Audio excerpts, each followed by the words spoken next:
வர்தா புயல் பாதிப்பால் மூடப்பட்டிருந்த வண்டலூர் உயிரியல் பூங்கா இன்று பொதுமக்கள் பார்வைக்காக மீண்டும் திறக்கப்படுகிறது. கடந்த ஆண்டு டிசம்பர் 12ஆம் தேதி சென்னை, திருவள்ளூர், காஞ்சிபுரம் ஆகிய 3 மாவட்டங்களை வர்தா புயல் தாக்கியது. இதில் பல்லாயிரக்கணக்கான மரங்கள் வேரோடு சாய்ந்தன. காஞ்சிபுரம் மாவட்டத்தில் உள்ள வண்டலூர் பூங்காவில் இருந்த பழமையான மரங்கள், வன விலங்குகளின் அமைப்பிடங்கள், பார்வையாளர்களுக்கான வசதிகள் உள்ளிட்டவை கடுமையாக சேதமடைந்தன.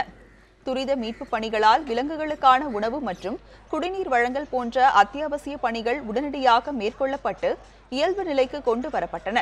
அதேவேளையில் பார்வையாளர்களுக்கு அனுமதி மறுக்கப்பட்டிருந்தது. இந்நிலையில் பார்வையாளர்களுக்கான அடிப்படை வசதிகள் சரி செய்யப்பட்டதை அடுத்து இன்று முதல் பொதுமக்கள் பார்வைக்காக மீண்டும் திறக்கப்படுகிறது.